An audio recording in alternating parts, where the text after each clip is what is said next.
नमस्कार साथियों, मैं मनीष मिवाल आप सभी का आज की क्लास में तहे दिल से स्वागत और अभिनंदन करता हूं। यूपी बोर्ड के एग्जाम्स चल रहे हैं और 3 मार्च को है सामाजिक विज्ञान का, सोशल साइंस का एग्जाम और हम चाहते हैं कि वो एग्जाम आपका बिल्कुल शानदार, जबरदस्त और जिंदाबाद एग्जाम हो। हर बच्चे के 70 में से 70 पूरे में से पूरे नंबर आने चाहिए। हमने पूरे साल जी जान लगा करके तैयारी करी है और वैसे मुझे उम्मीदें हैं कि ये मॉडल पेपर जो बोर्ड ने डाला है बड़ा ही आसान मॉडल पेपर है। आप लोगों ने बिल्कुल ही चुटकियों में कर लिया होगा क्योंकि आपने पूरे साल बहुत अच्छे से मेहनत करी है, परंतु हमारा फर्ज इस मॉडल पेपर को कराना, तो वो मॉडल पेपर आपको करा देते हैं। और मॉडल पेपर कराने से पहले कुछ जरूरी निर्देश, इंस्ट्रक्शंस बोर्ड दे रहा है, उनको समझ लेते हैं जिससे कि आपको बोर्ड में उनको पढ़ने की या ज्यादा ध्यान देने की आवश्यकता ना पड़े। कक्षा 10 का मॉडल पेपर है, सामाजिक विज्ञान है, केवल प्रश्न पत्र की बात कर रहे हैं। यहाँ पे पूर्णांक 70 मार्क्स का पेपर होगा और 3 घंटे 15 मिनट का आपको समय मिलेगा, जिसमें से 15 मिनट आपको पेपर रीड करने के मिलेंगे और 3 घंटे बच्चों आपको पेपर करने के लिए मिलेंगे। ओके, चलिए अब सामान्य निर्देश जान लेते हैं। सभी प्रश्न अनिवार्य है, कोई भी बच्चा एक भी प्रश्न ना छोड़े, सारे के सारे करे, परंतु जहां पर चॉइस है तो चॉइस वाले छोड़ दें, ठीक है। यूं जिद पे ना अड़े कि ऊपर लिखा होता सभी प्रश्न अनिवार्य है, तो जिद ना पकड़े बच्चों। प्रारंभ के 15 मिनट परीक्षार्थियों को प्रश्न पत्र पढ़ने के लिए निर्धारित है, तो ये बात मैंने आपको बता दी। 15 मिनट आपको पढ़ने के लिए मिलेंगे बच्चों, ठीक है। ये प्रश्न पत्र 2 खंडों अ एवं ब में विभाजित है, तो 2 खंड, 2 सेक्शंस में डिवाइडेड है। सेक्शन ए और सेक्शन बी 2 में है। सेक्शन ए में आपको क्या मिलेगा? सेक्शन ए में आपको मिलेंगे बच्चों 20 एमसीक्यू। कितने एमसीक्यू मिलेंगे? 20 एमसीक्यू है और 20 के 20 आपको करने हैं। बिहार बोर्ड में 40 करने होते हैं, 80 आते हैं, 40 करने होते हैं, तो वहां हर में आपको 50% की चॉइस मिलती है, परंतु यहाँ पर आपको 20 दिए हैं, यूपी वाले को 20 के 20 आपको करने हैं। खंड अ में 20 अंक के बहुविकल्पीय प्रश्न है जिनका उत्तर ओएमआर शीट पर दिया जाना है। तो ये किस पे दिए जाएंगे? आपको ओएमआर शीट पे। ओएमआर शीट आपको मिलेगी, उस पर आपको आंसर देना होगा। अभी मैं बता दूंगा कि किस प्रकार से आप आंसर लिख सकते हैं, उस पर मतलब टिक कर सकते हैं। ओएमआर शीट पर उत्तर अंकित किए जाने के पश्चात उसे काटे नहीं तथा इरेजर एवं व्हाइटनर आदि का प्रयोग ना करें। देखो बच्चों, ओएमआर शीट क्या होती है उस चीज को समझिएगा। जैसे क्वेश्चन नंबर 1 दे रखा है, क्वेश्चन 1 फिर 4 बॉक्स मिलेंगे ए बी सी डी। अब आपको पता चला कि ऑप्शन बी सही है, तो इसको बिल्कुल यूं यूं यूं यूं यूं टिक कर देना है, इसको फुल अच्छे से, बाहर भी नहीं जाना चाहिए, से यूं कर दिया, ठीक है। अब आपको पता चला अरे मुझे तो सी भरना था, मैंने बी भर दिया, तो अब इसको ना काटना है, ना मिटाना है, ना व्हाइटनर चलाना, कुछ भी नहीं करना बच्चों। जो भर दिया वो भर दिया, वही लो की लकीर है। और अगर आपने एक साथ 2 भर दिए तो बेटा गलत हो जाएगा, कोई सेंस नहीं माना जाएगा। इसलिए बड़े ही सावधानी से, बड़े ही आराम से आंसर को देखें और सही के आगे सही ऑप्शन टिक करें बच्चों। ओके, फिर खंड ब में बोलता है कि 50 अंकों का है। अच्छा जी, पहला 20 अंकों का, दूसरा 50 अंकों का। इसमें वर्णनात्मक 1 आएगा जो 4-4 मार्क्स के हैं, फिर वर्णनात्मक 2 जो 6-6 मार्क्स के हैं, और फिर 2 क्वेश्चन मानचित्र के हैं 5-5 मार्क्स के, तो 10 मार्क्स ये हैं और 40 मार्क्स इनके हैं बच्चों। प्रत्येक प्रश्न के निर्धारित अंक उसके सम्मुख अंकित है, मतलब जैसे आप क्वेश्चन देखोगे, क्वेश्चन 1 1 मार्क्स, क्वेश्चन 4 ऐसे जितने भी मार्क्स का होगा उसके सामने मार्क्स लिखे हुए होंगे।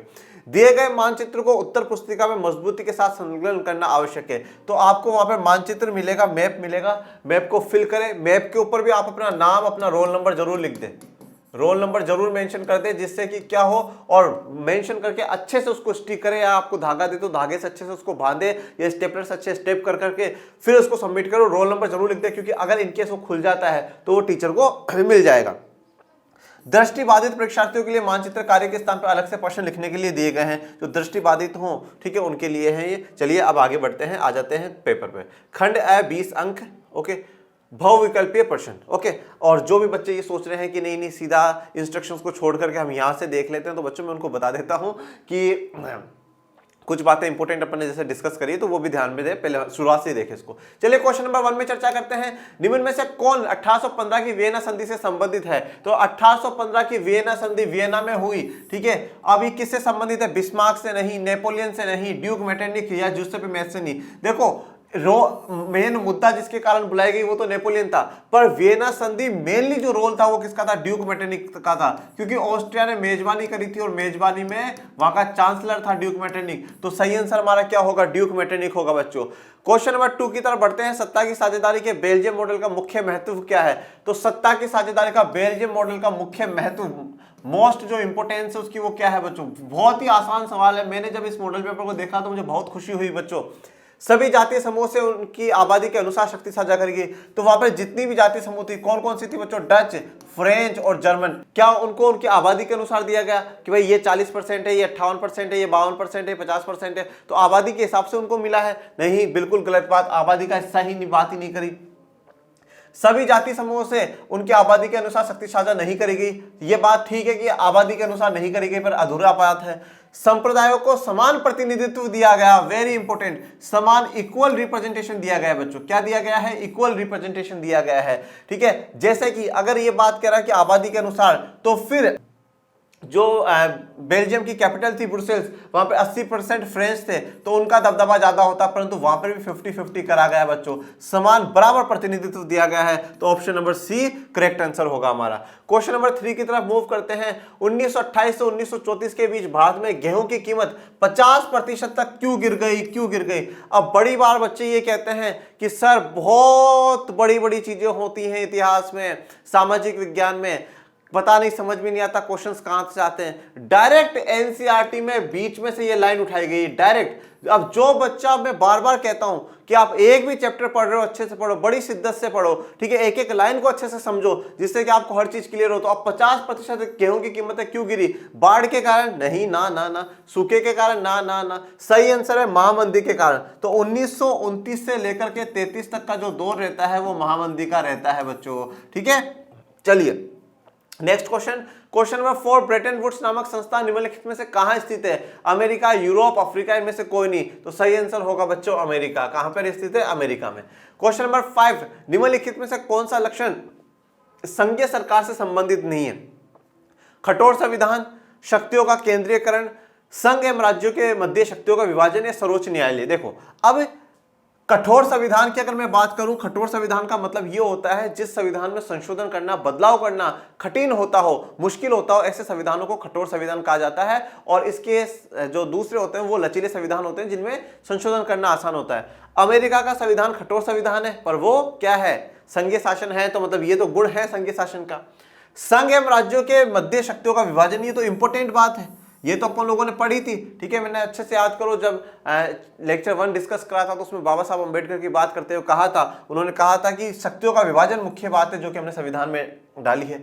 सर्वोच्च न्यायालय सुप्रीम कोर्ट का होना जरूरी है। क्यों? क्योंकि अगर सेंट्रल गवर्नमेंट और स्टेट गवर्नमेंट के बीच में लड़ाइयां होंगी तो उनको कौन सुलझाएगा? सर्वोच्च न्यायालय सुलझाएगा। फिर ये पॉइंट देखिए, शक्तियों का केंद्रीयकरण।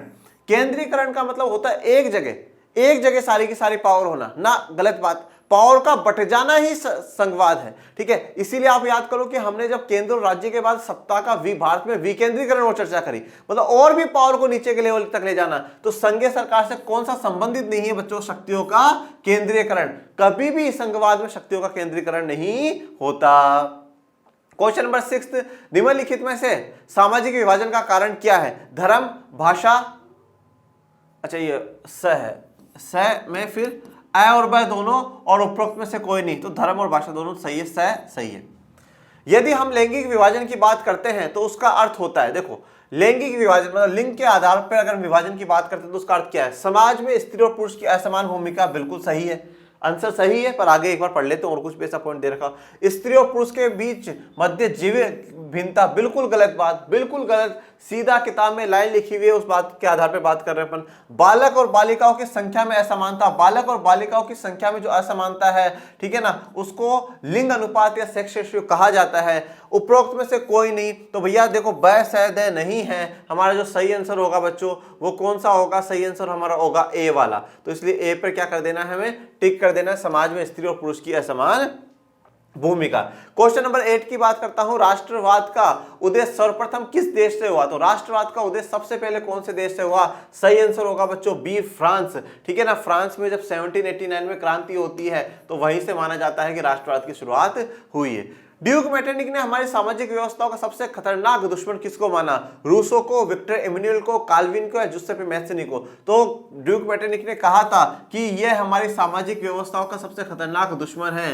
किसको कहा मेरे प्यारे विद्यार्थियों? जुसेप्पे मैत्सनी को। किसको कहा? जुसेप्पे मैत्सनी को। क्वेश्चन नंबर 10, लोकतांत्रिक शासन व्यवस्था अन्य व्यवस्थाओं से अच्छी है क्योंकि देखिए, अब लोकतांत्रिक शासन व्यवस्था अन्य व्यवस्थाओं से अच्छी है क्योंकि नागरिकों में समानता को बढ़ावा देती है, बिल्कुल सही बात है।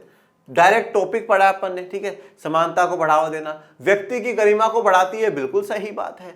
ऑप्शन सी बोलता है ए एवं व दोनों, तो बिल्कुल दोनों को ही मैंने टिक करा है, तो फिर दोनों ही सही है, तो सी आंसर आ जाएगा। डी का सवाल उठता ही नहीं है उपरोक्त में से कोई नहीं। चलिए क्वेश्चन नंबर 11 की तरफ मूव करते हैं। मृदा किस प्रकार का प्राकृतिक संसाधन है?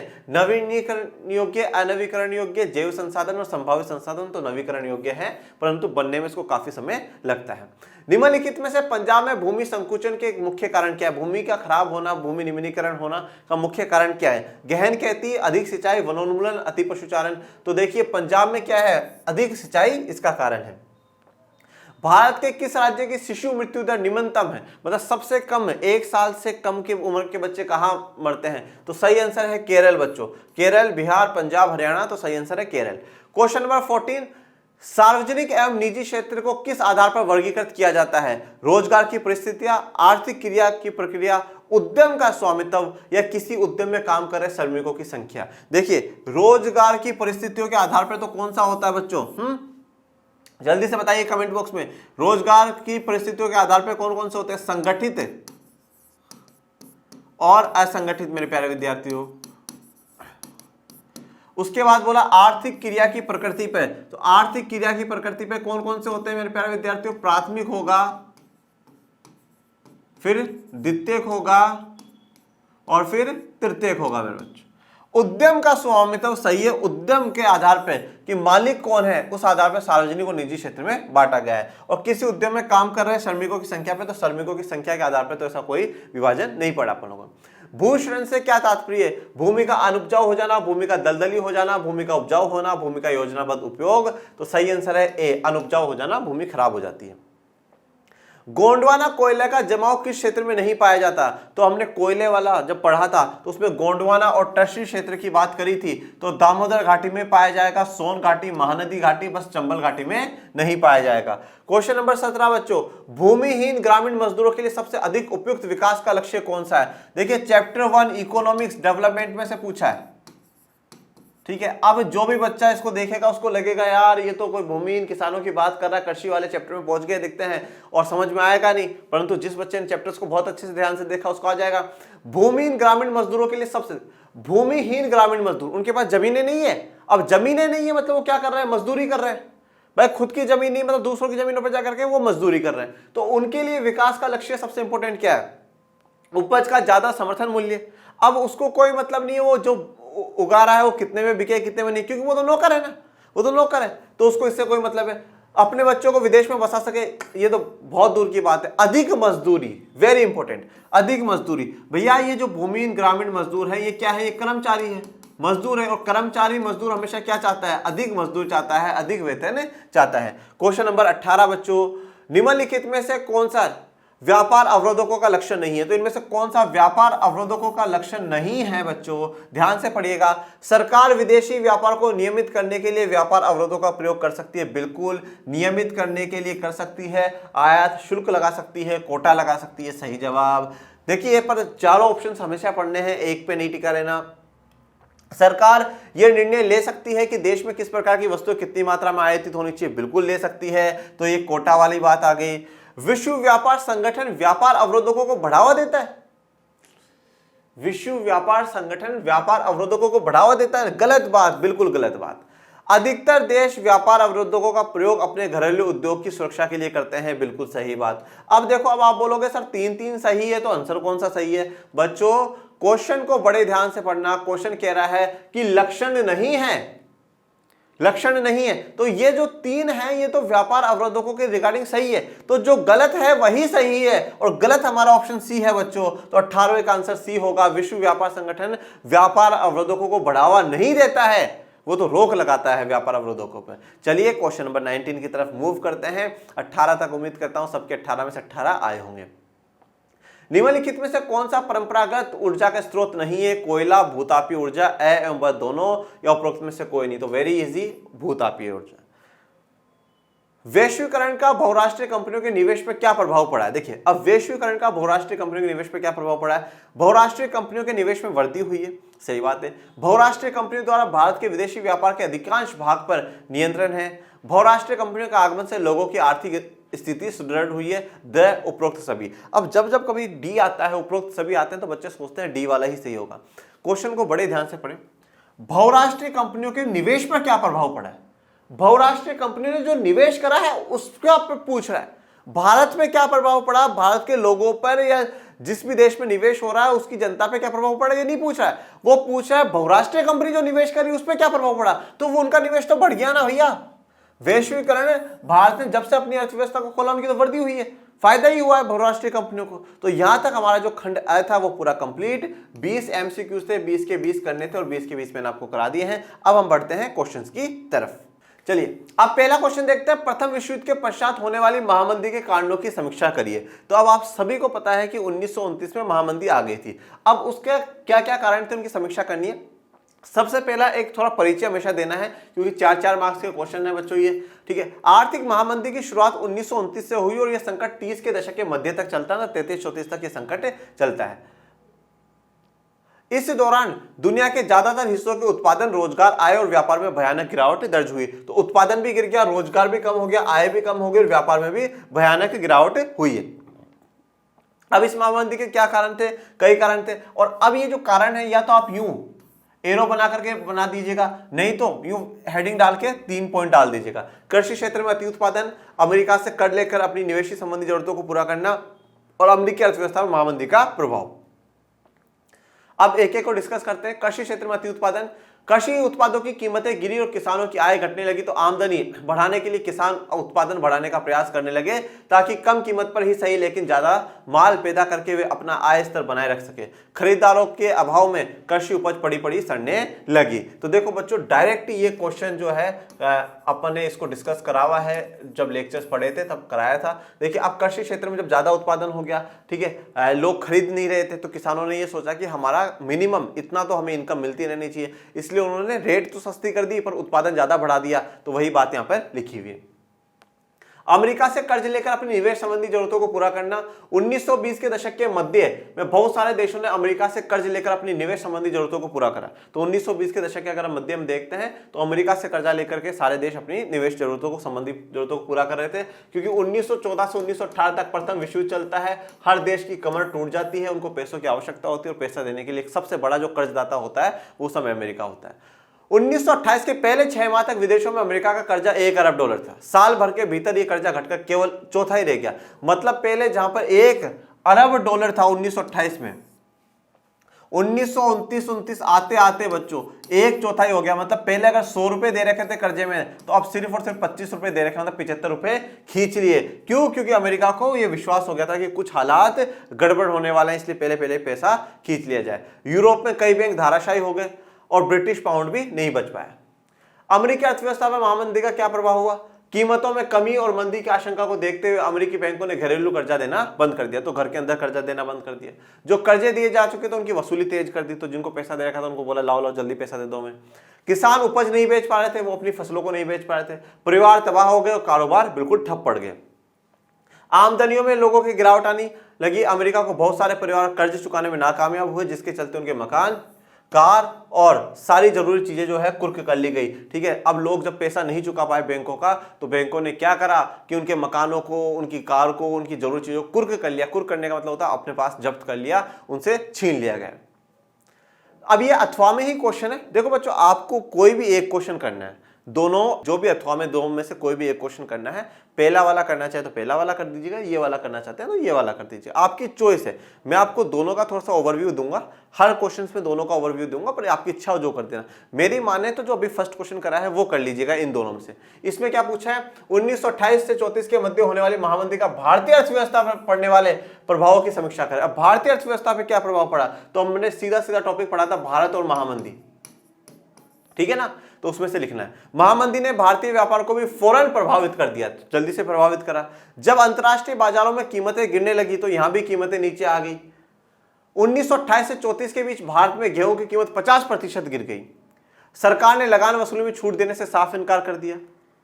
काश्तकार खर्च पूरे करने के चक्कर में उनकी बचत खत्म हो चुकी थी, जमीन सूदखोरों के पास गिरवी पड़ी थी, घर में जो गहने जेवर थे वो भी बिक चुके थे। मतलब सभी लोगों की जो स्थितियां हैं वो खराब हो चुकी थी। और इस भारत में जो महामंदी आई उसने शहरी इलाकों को कम प्रभावित करा और ग्रामीण इलाकों में विशेष करके किसानों को इनको ज्यादा प्रभावित करा। मंदी के इन्हीं सालों में भारत से कीमती धातु खासतौर से सोने का निर्यात करने लगे।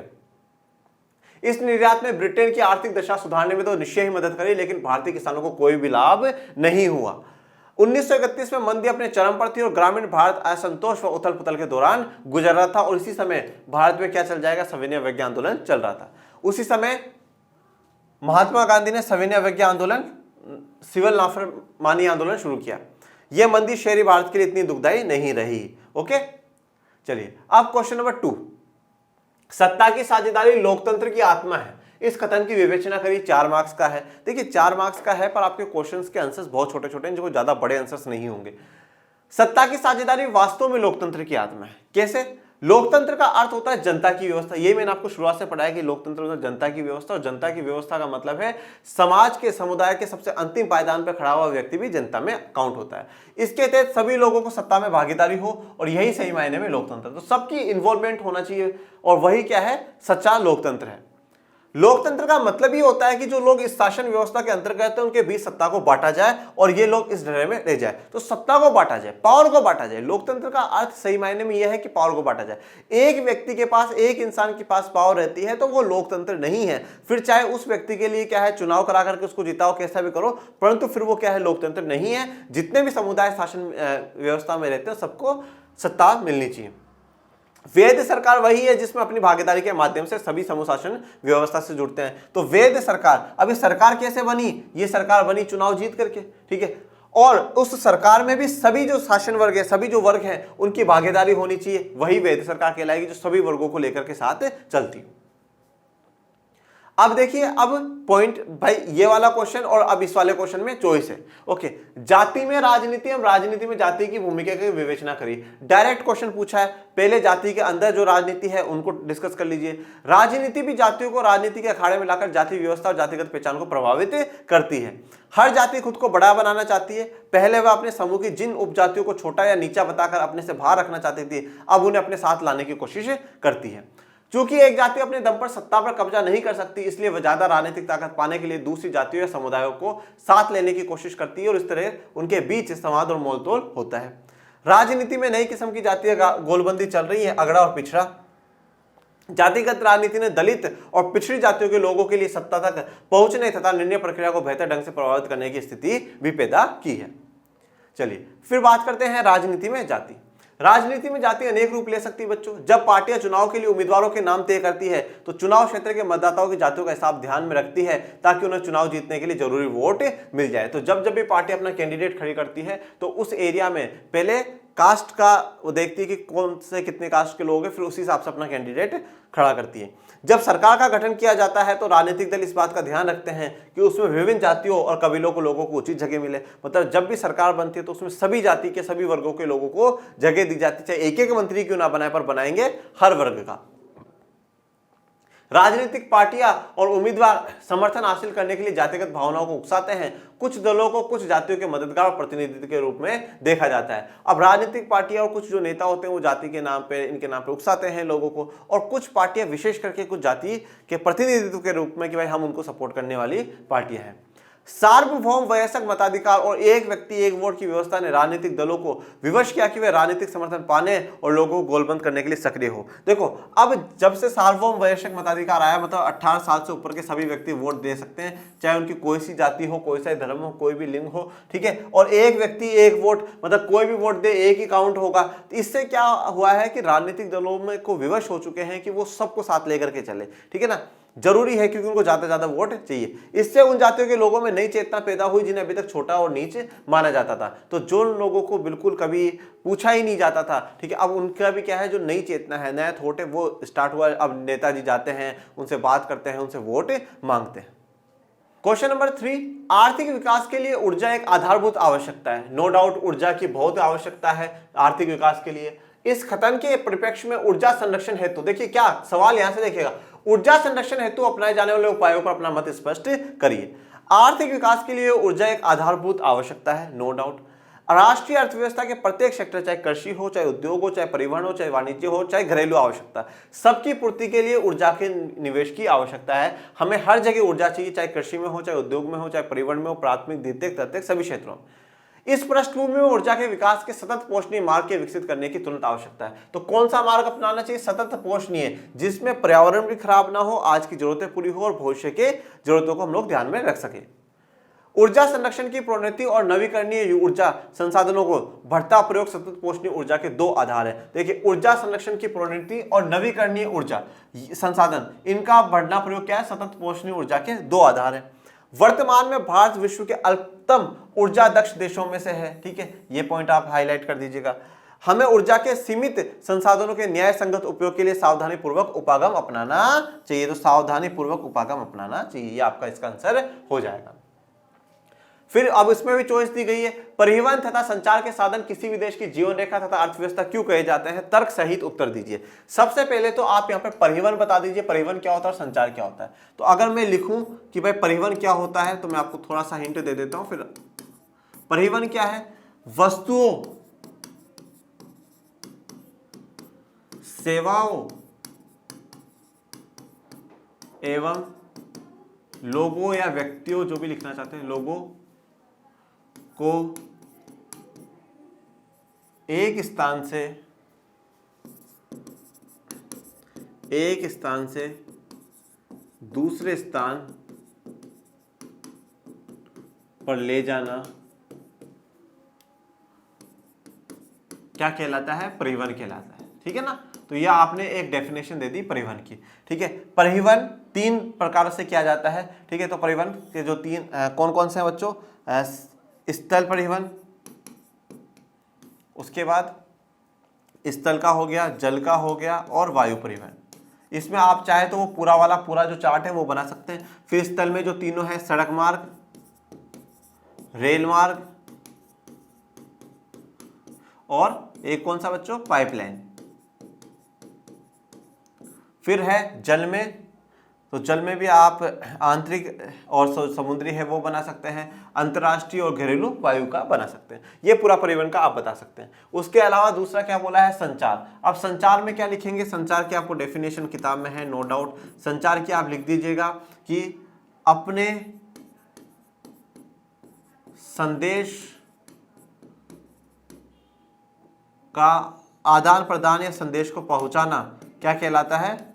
संचार कहलाता है। तो जो भी हमारा मैसेज होता है उसको एक स्थान से दूसरे स्थान, जब जैसे आज मैं आपको बोल करके बता रहा हूं, आप मुझे फोन कर दो, तो ये एक संचार के हमारे माध्यम में बातचीत हो सकती है। तो परिवहन और संचार जो है वो मैंने आपको बता दिया। अब इनको जीवन रेखा और अर्थव्यवस्था क्यों कहा जाता है? देखो, एक देश के विकास की गति वस्तुओं सेवाओं के उत्पादन के साथ साथ उनके स्थान से दूसरे स्थान तक वहन की सुविधा पर भी निर्भर करती है। मतलब परिवहन जरूरी होता है। परिवहन तीन स्तर से होता है, जल, स्थल, वायु। परिवहन का यह विकास संचार साधनों के विकास की सहायता से ही संभव होता है। तो संचार के साधन होते हैं, उन्हीं से संभव होता है। देखिए, अब इसमें मैं आपको एक दो पॉइंट और लिखवाता हूं जो कि आपको लिखने हैं। संचार साधनों के विकास की सहायता से संभव होगा। इसके अलावा देखिए बच्चों, एक इसमें पॉइंट ऐड कर लीजिएगा कि देश के विकास के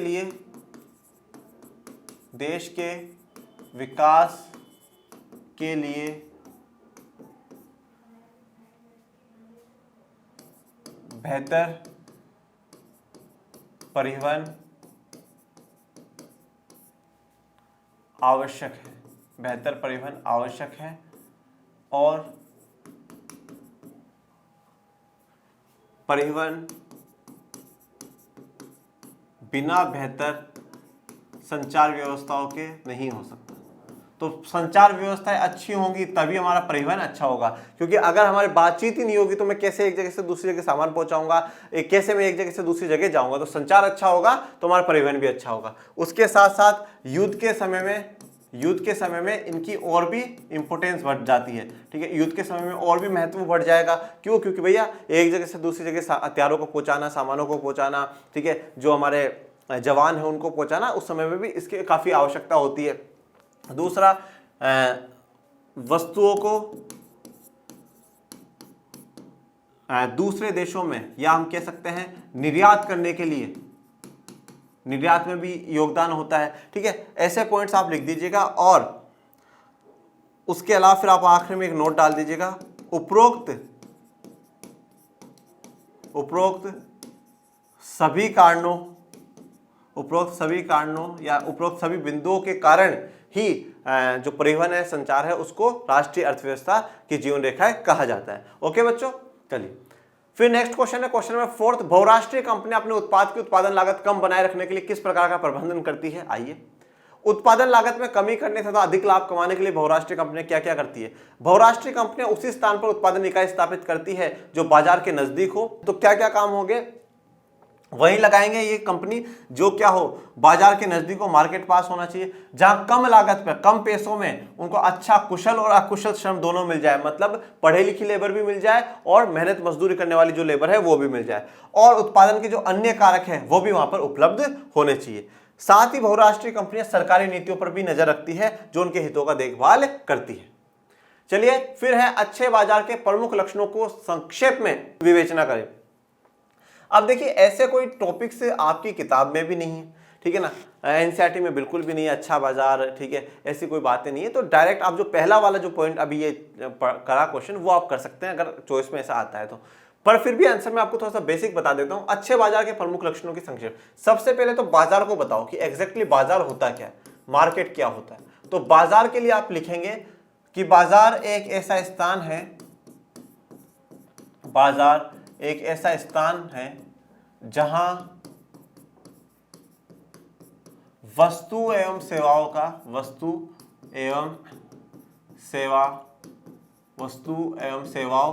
क्रय विक्रय किया जा सकता है। वस्तु एवं सेवाओं का क्रय विक्रय, क्रय विक्रय का मतलब क्या होता है, खरीदा बेचा जा सकता हो, क्रय विक्रय किया जा सकता हो, उस स्थान को हम लोग क्या कहते हैं, बाजार कहते हैं। तो सबसे पहली बात तो बाजार के वही फॉर्म है जहां पर हम किसी वस्तु या सेवा को खरीद और बेच सकते हैं, वही बाजार कहलाएगा। अब अच्छे बाजार के लिए क्या क्या चीजें हैं, तो अच्छे बाजार के लिए सबसे इंपॉर्टेंट बात तो अगर हम कहें तो जो उपभोक्ता है उसके पास अधिक वस्तुओं का उपलब्धि होनी चाहिए, उपभोक्ता के पास अधिक विकल्प होने चाहिए, वो अच्छा बाजार कहलाएगा। उपभोक्ता के पास अधिक विकल्प हो, कोई किसी प्रकार का ऐसा ना हो कि नहीं साहब यही चीज खरीदनी है, तो उसके पास अधिक विकल्प उपभोक्ता के पास होने चाहिए। इसके अलावा अगर हम बात करें, उपभोक्ता के पास अधिक विकल्प होने चाहिए, ठीक है। और बाजार में अगर जनरली देखें तो इसमें यह भी माना जाता है कि सरकार का हस्तक्षेप कम हो, सरकार का कम हस्तक्षेप, तो सरकार कम से कम उसमें हस्तक्षेप करे, ठीक है। तीसरा अगर हम ये देखें तो उपभोक्ता संरक्षण नियम, उपभोक्ता संरक्षण नियमों का पालन हो, तो उपभोक्ता के साथ किसी प्रकार की कोई चीटिंग ना हो, तो उपभोक्ता संरक्षण नियम का पालन। इसके साथ हम ये भी लिख सकते हैं कि जो भी मजदूर या जो भी कर्मचारी वहां पे काम करते हैं, मजदूरों के लिए भी नियम हो।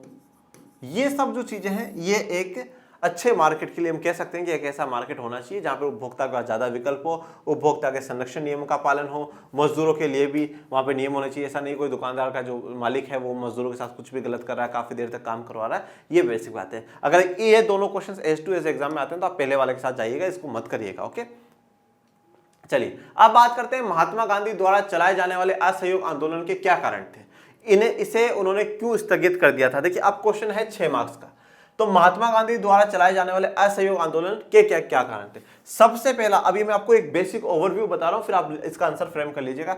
सबसे पहली बात तो आप ये लिखिएगा कि असहयोग आंदोलन कब शुरू हुआ बच्चों, जनवरी 1921 में। कब हुआ, जनवरी 1921 में असहयोग आंदोलन हुआ, ठीक है। अब असहयोग आंदोलन चलाने के क्या क्या कारण थे। सबसे पहला तो खलीफा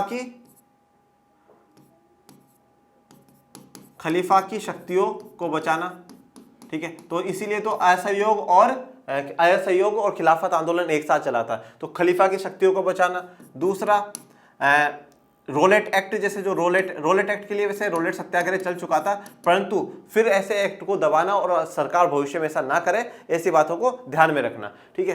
तीसरा, सरकार को आर्थिक और राजनीतिक रूप से कमजोर बनाना, आर्थिक और राजनीतिक रूप से कमजोर बनाना। चौथा, हिंदू मुस्लिम यूनिटी को मजबूत करना, हिंदू मुस्लिम एकता को मजबूत करना, इससे हिंदू मुस्लिम की एकता बढ़ेगी। नो डाउट महात्मा गांधी ने जब रोलेट एक्ट के बाद सत्याग्रह चलाया और फिर जालियांवाला बाग हत्याकांड हुआ, तो उसके बाद महात्मा गांधी जी ने कहा था कि हमें एक बड़े आंदोलन की आवश्यकता है और बड़े आंदोलन के लिए बहुत ज़्यादा जन आधार की आवश्यकता है, और वो तभी होगा जब हिंदू मुस्लिम एक होंगे। ठीक है। एक कारण आप यहाँ पर यह भी लिख सकते हो कि हिंद स्वराज में बापू ने ये लिखा था, हिंद स्वराज जो किताब है उसका जिक्र करके हिंद स्वराज में बापू ने ये लिखा था कि अगर भारतीय ब्रिटिशर्स को असहयोग करना शुरू कर देते हैं तो ब्रिटिशर्स 1 साल के अंदर अपने बोरिया बिस्तर उठा करके भग जाएंगे। तो ये मुख्य ऐसे कारण हैं जहां पर हम कह सकते हैं कि असहयोग आंदोलन। और एक जो सबसे इंपॉर्टेंट बात हमेशा से ब्रिटिश शासन में रही वो रहा शोषण और अत्याचार। ठीक है। जो भारतीयों पर शोषण हो रहा था, जो भारतीयों पर अत्याचार हो रहा था, उस अत्याचार के विरोध में भी क्या है, असहयोग आंदोलन चलाया गया। इसलिए उन्होंने क्यों स्थगित किया, तो सीधा सा आप सभी को पता है, चोरी चोरा कांड। ठीक है। चोरी चोरा कांड को आप एक्सप्लेन कर दीजिएगा। ठीक है। 1922 वाला। एक बात ध्यान रखिए, यहां पे जो मॉडल पेपर आपको कराया जाता है इसका मुख्य उद्देश्य होता है आपको एक ब्रीफ ओवर पॉइंट देना कि हाँ बच्चों ये पॉइंट्स हैं, इन पॉइंट्स को आप आंसर में, और मैक्सिमम जो आंसर है वो मैं आपको पूरा दिखाई चुका हूं। एक बात हमेशा, एक बेहतर आंसर की क्या पहचान होती है वो देख लीजिए आप। ठीक है ना। आपको क्या बातें ध्यान रखनी, जरूरी ये नहीं होता कि हम 3 पेज भरे, 2 पेज भरे, आधा पेज भरे, 2 लाइन लिखे, ये मैटर नहीं करता है। मैटर ये करता है कि सवाल पूछ क्या रहा है और उसका हम कितना अच्छा आंसर दे रहे हैं और किस प्रकार से लिख रहे हैं। बच्चों मेहनत आपने भी पूरे साल करी है और मेहनत आपके कॉम्पिटिटर्स ने भी पूरे साल करी है, परंतु मेहनत कब काम आएगी, जब आप बहुत अच्छी तरीके से, आपका जो प्रेजेंटेशन होगा कॉपी में वो बहुत बेहतर होगा। अगर प्रेजेंटेशन बेहतर है तो आपको 100% मार्क्स मिलेंगे। तो हमेशा ध्यान रखने वाली बात होगी, सबसे पहला तो हमेशा कोई भी चीज जो आप उनकी हेडिंग्स डाल करके ही काम करें। हेडिंग्स जो है वो हेडिंग्स लिखें। जैसे अब यहां पर असहयोग आंदोलन की शुरुआत जनवरी 1921 में, असहयोग आंदोलन शुरू करने के कारण, ठीक है, ये ठीक है, असहयोग आंदोलन को इस कारण स्थगित करा गया, फिर उसको थोड़ा सा एक्सप्लेन कर दिया गया। हेडिंग्स हमेशा डालें। दूसरा, जो भी चीज लिखें वो आप पॉइंट्स में लिखें, कभी भी पैराग्राफ भर करके आंसर ना दें, पॉइंट्स में आंसर लिखें, और कोशिश हो पॉइंट्स ज्यादा बड़े ना हो, छोटे छोटे पॉइंट्स हो, और पॉइंट्स में जो भी वर्ड आपको ऐसा लगे कि नहीं यार ये वर्ड इंपॉर्टेंट है और इस इंपॉर्टेंट वर्ड को अगर मैं लिख दूंगा, लिख तो रही हूं, उसके साथ क्या करूं, उसको या तो मैं ब्लैक पेन से लिख दूं, और ब्लैक पेन से लिखने जितना टाइम नहीं तो मैं पेंसिल से या ब्लैक पेन से उसको अंडरलाइन कर दूं, जिससे डायरेक्ट टीचर की उस पर नजर जाए और टीचर मुझे नंबर दे दे। हेडिंग्स डालना, पॉइंट्स लिखना, इंपॉर्टेंट वर्ड्स को हाईलाइट करना, और यह बात हमेशा ध्यान रखिएगा कि आपके पास बहुत टाइम है, तो इसलिए बहुत ही भग करके कहीं नहीं जाए, आराम से थोड़ी बहुत हैंडराइटिंग अच्छी रखें। थोड़ी बहुत जो हैंडराइटिंग है वो बिल्कुल आपको अच्छी रखनी है। और जब जैसा आपको ऐसा लग रहा है, भाई सबसे पहले तो आप 20 एमसीक्यू को कर दो, एमसीक्यू आपको जल्दी जल्दी हो जाएंगे। उसके बाद नीचे जाकर के आपको 2 मैप मिलेंगे, 2 मैप को आप जल्दी से फिल कर दो। फिर आपके पास बचेगा 40 मार्क्स का पोर्शन। अब 40 मार्क्स के पोर्शन में आपको जो भी क्वेश्चंस कर रहे हैं, जो आपको सबसे बेहतर तरीके से आते हैं, सबसे पहले आप उनको कर दो, फटाफट अच्छे से, आराम से, जल्दी जल्दी उनको बहुत अच्छे तरीके से लिख दो, उनको आप करो। उसके बाद जिन क्वेश्चन पर आपको बहुत सोचने की जरूरत पड़ी है, आपको क्वेश्चन छोड़ना कोई सा भी नहीं है, ये बात ध्यान रखिएगा, छोड़ना कुछ भी नहीं है बेटा। Something is better than nothing. आप क्वेश्चन छोड़ करके आओगे, उससे अच्छा अगर आप 2 लाइन लिखोगे, आपको आधा नंबर भी मिले, वो भी बड़ी बात है। खाली कुछ भी नहीं छोड़ना है। आपको लग रहा है यार ये क्वेश्चन तो मेरे समझ में नहीं आ रहा है, क्या करूं क्या करूं, आप ये देखो यार ये कौन से चैप्टर का हो सकता है, उस चैप्टर से कुछ बातें रिवाइज करो, धीरे धीरे थोड़ा सा दिमाग में फोर्स डालो, और कुछ बातें, कुछ पॉइंट्स आपको उससे मिलते जुलते लगते हैं, आप वो पॉइंट्स आप लिख दीजिए बच्चों। कोई भी बच्चा क्वेश्चन छोड़ेगा नहीं। अगर कोई भी बच्चा क्वेश्चन नहीं छोड़ेगा, मैं विश्वास के साथ कहता हूं कि अगर आपने पूरी मेहनत सोशल साइंस में करी है, आपके 70/70 हैं बच्चों, तय हैं ये, और अगर फिर भी अगर आप बिना क्वेश्चन छोड़े, अगर क्वेश्चन नहीं छोड़ते और सारे आंसर करेंगे, जिन बच्चों ने पूरे साल भी मेहनत नहीं करी, तो 70 में से 65 आराम से उनके आ जाएंगे। ओके, चलिए नेक्स्ट क्वेश्चन पूछ रहा सत्याग्रह का क्या अर्थ है और सत्याग्रह पे महात्मा गांधी के क्या विचार थे। तो 2 + 4 मार्क्स का क्वेश्चन है, 2 का वो है और 4 का ये है। सत्याग्रह के विचार में सत्य की शक्ति पर आग्रह और सत्य की खोज पर जोर दिया जाता है। अब इसमें भी आप सबसे पहले क्या कर सकते हैं, यहां पर हेडिंग डाल दे सत्याग्रह का अर्थ। सत्याग्रह का अर्थ अभी आपने लिख दिया, सत्याग्रह का अर्थ, फिर ये पॉइंट्स लिख दीजिए। इसका अर्थ यह है, अब इसको आप इंटरकनेक्ट कर दीजिए। अगर आपका सत्याग्रह उद्देश्य सच्चा है, यदि आपका संघर्ष अन्याय के खिलाफ है, तो उत्पीड़क से मुकाबला करने के लिए आपको किसी शारीरिक बल की आवश्यकता नहीं होती। इस संघर्ष में अंततः सत्य की ही जीत होती है। अब सत्याग्रह पे महात्मा गांधी के विचार, ये बॉक्स में से क्वेश्चन उठाया बच्चों। कहां से? बॉक्स में से सवाल उठाया गया है, डायरेक्ट बॉक्स में लिखा हुआ सत्याग्रह पे महात्मा गांधी के विचार। महात्मा गांधी जी कहा थे, निष्क्रिय प्रतिरोध दुर्बलों का हथियार है। ये निष्क्रिय प्रतिरोध की शक्ति नहीं है, इसके लिए तो सघन सक्रियता चाहिए। तो बापू कहा करते थे सघन सक्रियता, मतलब पूरे रूप से हम एक्टिव रहें, ये जरूरी है। सत्याग्रह कोई शारीरिक बल नहीं है, यहाँ पे कोई ताकत की आवश्यकता नहीं है। सत्याग्रह के प्रयोग में दुर्भावना के लिए कोई स्थान नहीं। तो यहाँ दुर्भावना नहीं होनी चाहिए। ऐसा नहीं है हम किसी से बदला लेने के भाव से करें, किसी का बुरा करें, नहीं, बस हमें खुद को बेहतर बनाना है और उसी भाव से हमें सबको चलते लेकर के चलना है। सत्याग्रह तो शुद्ध आत्मबल है, सत्य ही आत्मा का आधार है। तो शुद्ध आत्मबल की बात करते हैं, आत्मा ही का आधार है, इसीलिए इस बल को सत्याग्रह का नाम दिया गया है। इसमें कोई संदेह नहीं कि भारत विनाशकारी शस्त्रों के मामले में ब्रिटेन या यूरोप का मुकाबला नहीं कर सकता। तो बापू कहते थे कि जो शस्त्र यूरोप और ब्रिटेन के पास है, विनाशकारी शस्त्र, जो बहुत ज्यादा हथियार ऐसे हैं जो विनाश कर देंगे, ऐसे हथियारों में भारत उनका मुकाबला नहीं कर सकता। अंग्रेज युद्ध के देवता की उपासना करते हैं, तो वो कहते थे अंग्रेज तो युद्ध की ही मानते हैं, युद्ध करने के लिए ही पैदा हुए, उनको और कुछ काम नहीं है, पर अपन ऐसा नहीं कर सकते। वे सब हथियारों को लेस हो सकते हैं, होते जा रहे हैं, उनके पास सारे हथियार हो सकते हैं, मतलब उनके पास कोई भी हथियार देख लो, सारे हथियार आपको मिल जाएंगे। ठीक है, तो इसलिए ये जो बापू के विचार है, और इसलिए फिर वो किस पे में सत्याग्रह पर और अहिंसा पर उन्होंने मेन दो चीजों पर जोर डाला, सत्याग्रह और अहिंसा। ठीक है ना, कि भाई अहिंसा इसलिए क्योंकि हमारे पास इतने हथियार नहीं है, हम हथियारों से कभी भी उनको नहीं जीत पाएंगे। क्वेश्चन नंबर 6, लोकतांत्रिक सुधार का क्या अर्थ है? इसके लिए उठाए जा सकने वाले किन्हीं 4 कदमों का उल्लेख कीजिए। सुझाव या प्रस्ताव लोकतांत्रिक सुधार या राजनीतिक सुधार कहे जाते हैं। तो लोकतांत्रिक सुधार क्या है, इसमें थोड़ा सा आप और स्टार्टिंग में लिख लीजिएगा। लोकतंत्र में या राजनीति में सुझाव या प्रस्ताव जो होते हैं उन्हीं को क्या है, लोकतांत्रिक सुधार या राजनीतिक सुधार कहा जाता है। यहां पर हेडिंग डाल दीजिएगा लोकतांत्रिक सुधार और फिर ये बता दीजिएगा। अपने देश में वांछित सुधारों की कम से कम एक सूची बना सकते हैं, ये तो आप इसको मत लिखिएगा। चलिए, ये इसका आंसर हो गया। फिर उसके लिए जो उठाए जाने वाले 4 कदम है वो देखते हैं। सबसे पहला, कानून बनाकर राजनीति को सुधारने की बात हो सकती है। तो कानून बनाया जा सकता है, सावधानी से बनाए गए कानून। सबसे पहले आप हेडिंग यहां पे डालेंगे कानून बनाकर, तो पहला पॉइंट हो जाएगा कानून बनाकर। सावधानी से बनाए गए कानून गलत राजनीतिक आचरणों को हतोत्साहित कर सकते हैं और अच्छे कामों को प्रोत्साहित कर सकते हैं। तो जो गलत काम है उनको डिमोरलाइज कर देंगे, नहीं ऐसा काम नहीं होना चाहिए, और अच्छे कामों को प्रोत्साहित करेंगे, नहीं ऐसा काम होने चाहिए। पर विधिक संवैधानिक बदलाव को ला देने भर से लोकतंत्र की चुनौतियों को हल नहीं किया जा सकता। कानूनी बदलाव करते हुए इस बात पर गंभीरता से विचार करना होगा कि इसका राजनीति पर क्या प्रभाव पड़ेगा। कई बार इसका एकदम उल्टे परिणाम निकलते हैं। आमतौर पर किसी चीज की मनाही करने वाले कानून राजनीति में ज्यादा सफल नहीं होते हैं। तो जब किसी चीज की मना करते हैं वो वाले कानून कभी सफल नहीं होते हैं। राजनीतिक कार्यकर्ता को अच्छे काम करने के लिए बढ़ावा देने वाले या लाभ पहुंचाने वाले कानूनों के सफल होने की संभावना ज्यादा होती है। सबसे बढ़िया कानून वह है जो लोगों को लोकतांत्रिक सुधार करने की ताकत दे, जैसे कि सूचना का अधिकार। लोकतांत्रिक सुधार तो मुख्य राजनीतिक दल ही कर सकते हैं। तो पहला कानून का निर्माण हो गया, दूसरा राजनीतिक दल, ठीक है, यही कर सकते हैं लोकतांत्रिक सुधार। तो लोकतांत्रिक कामकाज को ज्यादा मजबूत बनाया जा सकता है। यह मान लो समझदार नहीं कि संसद कोई ऐसा कानून बना देगी जो हर राजनीतिक दल और सांसद के हितों के खिलाफ हो। तो देखिए, कानून संसद बनाएगी, संसद में नेताजी बैठे हैं और नेताजी किसी ना किसी राजनीतिक दल के हैं, तो कभी नहीं चाहेंगे कि जो हमारे ऊपर पाबंदी लगे ऐसे कानून हम लोग बनाएं। पर लोकतांत्रिक आंदोलन, अब देखिए तीसरा पॉइंट हो जाएगा लोकतांत्रिक आंदोलन नागरिक संगठन और मीडिया के द्वारा। ठीक है, इस प्रकार से 3-4 पॉइंट आपको मिल जाएंगे। वैध शासन का क्या अर्थ है? लोकतंत्र किस प्रकार उत्तरदायी, जिम्मेदार एवं वैध सरकार का गठन करता है।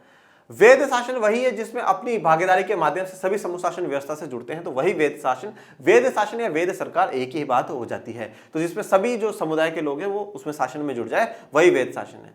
वैध शासन उस सरकार को कहते हैं जो कानूनी रूप से लोगों के द्वारा चुनी जाती है, अथवा दूसरे शब्दों में जनता की सरकार को वैध सरकार कहा जाता है। अब देखिए, उत्तरदायी, जिम्मेदार और वैध सरकार का गठन कैसे होता है, तो ये हेडिंग डाल दीजिएगा और फिर लिखिएगा लोगों को अपना शासक चुनने का अधिकार हो और शासकों पर नियंत्रण बरकरार रहे, ऐसी सरकार उत्तरदायी सरकार होती है। लोगों को निर्णय प्रक्रिया में भागीदारी करने में सक्षम होना चाहिए ताकि लोगों के प्रति जिम्मेवार सरकार बन सके और लोगों की जरूरतों और उम्मीदों पर ध्यान दे। या आप स्टार्टिंग में इसमें हेडिंग डाल दीजिएगा, ऊपर लिख दीजिएगा लोकतंत्र में उत्तरदायी, जिम्मेवार एवं वैध सरकार का गठन। ये लिख करके ये 2 पॉइंट्स लिख दीजिएगा। इसके अलावा 1-2 पॉइंट और लिखिएगा। जैसे एक पॉइंट आप इसमें ये डालिएगा कि लोकतंत्र में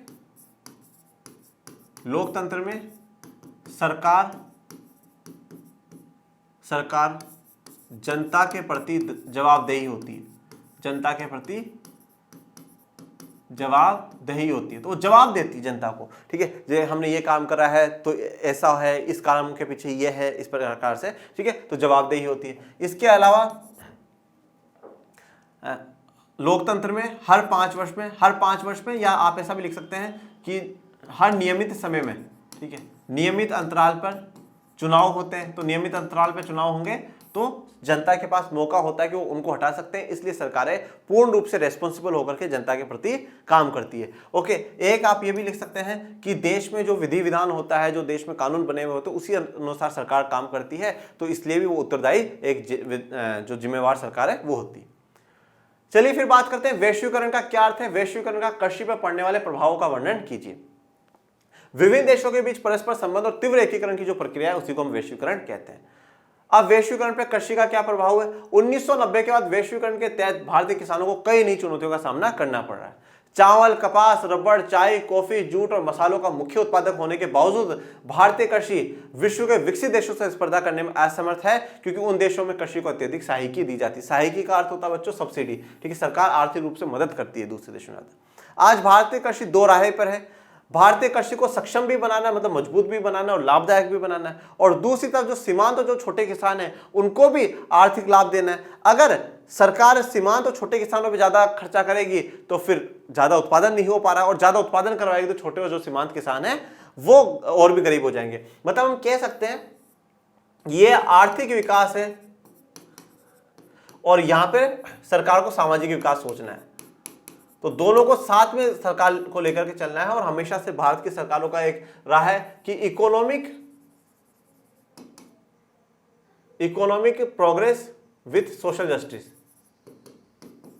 economic progress with social justice, सामाजिक न्याय के साथ ही आर्थिक प्रगति करी जानी चाहिए। तो आर्थिक विकास भी होगा और सामाजिक विकास, दोनों का सरकार ध्यान रखे। फिर बात करते हैं भारत में पाए जाने वाले मोटे अनाजों का उल्लेख करते हुए इन अनाजों की पैदावार के लिए उपयुक्त भौगोलिक परिस्थितियों का वर्णन कीजिए। ज्वार, बाजरा और रागी भारत में उगाए जाने वाले मुख्य मोटे अनाज हैं। यद्यपि इन्हें मोटा अनाज कहा जाता है, परंतु इनमें पोषक तत्वों की मात्रा अत्यधिक होती है। उदाहरण देते हैं, रागी में प्रचुर मात्रा में लोहा, कैल्शियम, सूक्ष्म पोषक, बेटा ये थोड़ा सा फॉन्ट की गलती है, इस प्रकार से सूक्ष्म पोषक और भूसी मिलती है। क्षेत्रफल और उत्पादन की दृष्टि से ज्वार देश की तीसरी महत्वपूर्ण खाद्यान्न फसल है। यह फसल वर्षा पर निर्भर होती है। अतिरिक्त आर्द्र क्षेत्रों में, देखो अब उन्होंने भौगोलिक स्थितियां पूछी, तो आर्द्र क्षेत्रों की बात है। उगाए जाने के कारण इसकी सिंचाई की आवश्यकता नहीं होती। प्रमुख जो उत्पादक है वो राज्य महाराष्ट्र, कर्नाटक, आंध्र प्रदेश और मध्य प्रदेश है। चलिए क्वेश्चन नंबर 8, असंगठित क्षेत्र के श्रमिक सामाजिक भेदभाव के भी शिकार हैं। क्या आप इस कथन से सहमत हैं? कारण सहित उत्तर लिखिए। देखिए अब सबसे पहले उसने पूछा क्या आप सहमत हैं, तो बिल्कुल हमने पढ़ा है और हम सहमत हैं, तो आप लिखेंगे हाँ मैं सहमत हूं, हाँ मैं सहमत हूं कि असंगठित क्षेत्र के श्रमिक सामाजिक भेदभाव के भी शिकार है। सामाजिक भेदभाव के शिकार किस प्रकार से हैं? हाँ, सामाजिक भेदभाव के शिकार किस प्रकार से? क्योंकि अधिकतर जो मजदूर हैं वो कौन से वर्गों से? SC, ST, OBC वर्गों से हैं, तो उनके साथ जाति के आधार पर भी भेदभाव होता है। काफी जो मजदूर हैं वो वुमेन से, वो महिलाएं हैं, तो उनके साथ महिला होने के आधार पर वो कम जो है वेतन है वो दिया जाता है। तो सामाजिक भेदभाव भी उनके साथ होता है। आर्थिक भेदभाव तो हो ही रहा है एक मजदूर होने के नाते आते, उनके साथ सामाजिक भेदभाव भी हो रहा है। तो असंगठित क्षेत्र के आधार पर सामाजिक भेदभाव हो रहा है, ये लिख करके आप आगे। और कारण जैसे बहुसंख्यक जो श्रमिक है वो अनुसूचित जाति, जनजाति, पिछड़ी जातियों से हैं जो असंगठित क्षेत्र में रोजगार करते हैं। ये श्रमिक अनियमित और कम मजदूरी पर काम करने के अलावा सामाजिक भेदभाव के भी शिकार होते हैं। तो हम प्रूफ कर रहे हैं कि हाँ देखो, अतः आर्थिक एवं सामाजिक विकास के लिए असंगठित क्षेत्र के श्रमिकों को संरक्षण और सहायता अनिवार्य है। और सरकार अब क्या कर सकती है? किसानों को समय से बीज, कृषि उपकरण, साख, भंडारण और विपणन केंद्र की सुविधा उपलब्ध कराने की आवश्यकता है। शहरी क्षेत्रों में अनियमित मजदूरों को कच्चे माल की प्राप्ति के लिए सरकारी सहायता की आवश्यकता होती है। लघु उद्योगों को भी कच्चे माल की प्राप्ति और उत्पादन के विपणन के लिए कम ब्याज दर पर कम ब्याज दर पर ऋण देने की आवश्यकता है, न्यूनतम मजदूरी अधिनियम लागू करना आवश्यक है। सरकार को उनको साक्षरता, ठीक है, साक्षर बनाना चाहिए, समग्र विकास करना चाहिए, सामाजिक सुरक्षा सरकार को देनी चाहिए। एक बोर्ड की स्थापना की जानी चाहिए जो असंगठित क्षेत्र के लोगों की सुरक्षा हेतु कानून बनाए जाने पर विचार करे।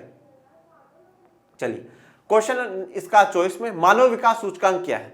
तो मानव विकास सूचकांक एक सांख्यिकी समग्र सूचकांक है जिसका उपयोग देशों को मानव विकास के 4 स्तरों के क्रमबद्ध करने के लिए किया जाता है। तो सूचकांक क्या है, इंडेक्स क्या है कि जो मानव विकास है वो किस प्रकार से, तो उसके लिए पूरी एक टेबल बनाई जाती है, सूची बनाई जाती है, तो वो सूचकांक कहलाता है। ये डेफिनेशन आप लिख लीजिएगा। आगे क्या पूछ रहा है, मानव विकास नापने के लिए वाले मूलभूत अवयवों का वर्णन करें। तो कौन कौन से है बच्चों मानव विकास को मापने के लिए? सबसे पहले तो हम एक बात करते हैं आय की, इनकम। दूसरा अगर हम बात करें शिक्षा की, और तीसरा हम बात करते हैं स्वास्थ्य की।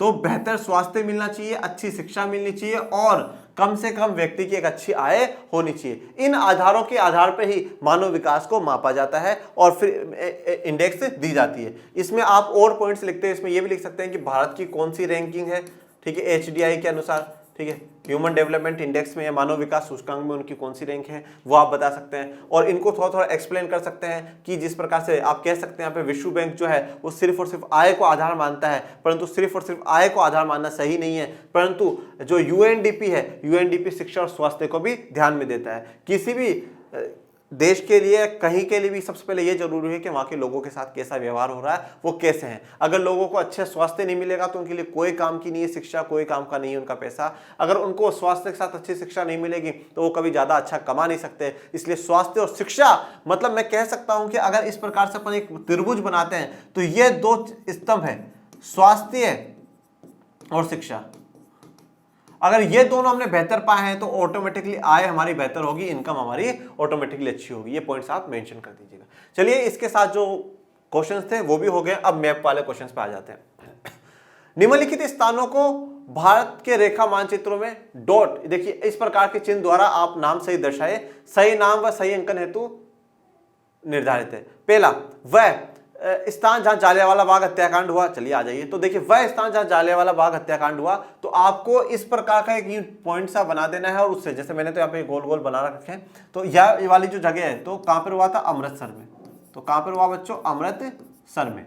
ओके, नेक्स्ट, वह स्थान जहां से गांधी जी ने नमक बनाना प्रारंभ किया, तो कहां से करा था बच्चों, दांडी से। तो कौन से स्थान पे था, दांडी। बहुत इजी क्वेश्चन पूछे हैं। वह स्थान जहां नील की खेती करने वाले किसानों ने आंदोलन किया था, तो कहां करा था, चंपारण बच्चों, चंपारण। वह स्थान जहां सूती मिल श्रमिकों ने सत्याग्रह किया, तो कौन सा था बच्चों, अहमदाबाद। ये देखिए डॉट लगा हुआ जो है, अहमदाबाद। उसके बाद वह स्थान जहां दिसंबर 1920 में भारतीय राष्ट्रीय कांग्रेस का अधिवेशन हुआ, तो कहां पर हुआ बच्चों, नागपुर। कहां पर हुआ, नागपुर। तो ये आपके 5 मार्क्स पक्के हो गए। चलिए नेक्स्ट में आपकी चर्चा कर लेते हैं। पश्चिम बंगाल का एक उद्यान इस चिन्ह द्वारा, देखिए अब चिन्ह कौन सा दे रखा है, ये वाला, यूं। चलिए, तो पश्चिम बंगाल का एक उद्यान सुंदरबन। देखिए अब सुंदरबन ये बंगाल है तो यहां पर से सुंदरबन है, तो यहां पर आप क्या है कि ऐसा ही बना दीजिएगा, ये यूं बना करके यूं कर दीजिएगा और फिर यहां लिख दीजिएगा सुंदरबन, सुंदरबन उद्यान। ठीक है। फिर दूसरा पूछ रहा है, नर्मदा नदी पर बना बांध इस प्रकार के चिन्ह द्वारा नाम सहित। तो नर्मदा नदी पे, तो नर्मदा नदी की अगर मैं बात करूं तो नर्मदा नदी पे सबसे फेमस सरदार सरोवर, उसमें तो ऐसा डॉट से ही बना हुआ है, तो डॉट से ही आप बना दीजिएगा और लिख दीजिएगा कौन सा, सरदार सरोवर बांध। ठीक है, सरदार सरोवर बांध। ठीक है। नेक्स्ट, महानदी इस चिन्ह द्वारा नाम सहित। तो महानदी, तो देखिए महानदी इधर की तरफ यहां पे सी, ठीक है, तो कौन सा चिन्ह बोल रहा है, इस प्रकार का, तो ये इस प्रकार का चिन्ह हो गया और लिख दीजिएगा महानदी। नेक्स्ट, झारखंड का एक कोयला क्षेत्र इस चिन्ह द्वारा। ओके, तो झारखंड में आप इस प्रकार से चिन्ह बना दीजिएगा और लिख दीजिएगा बोकारो। बोकारो झरिया दोनों आसपास में ही है, यहाँ बोकारो यहीं से झरिया है। ठीक है। फिर लास्ट है, भारत के पूर्वी तट पर स्थित एक पतन चिन्ह द्वारा। ठीक है, तो ये जैसे यहाँ पे विशाखापट्टनम, इस प्रकार का चिन्ह बना करके लिख दीजिएगा विशाखापट्टनम। ठीक है। ओके, तो यहाँ पे जो हमारा मॉडल पेपर है वो मॉडल पेपर पूरा कंप्लीट होता है बच्चों। और यूपी बोर्ड के सभी बच्चों को एग्जाम्स के लिए बहुत बड़ा वाला ऑल द बेस्ट। मैं ईश्वर से मनोकामना करता हूं कि आप सभी के पूरे 70 में से 70 आए।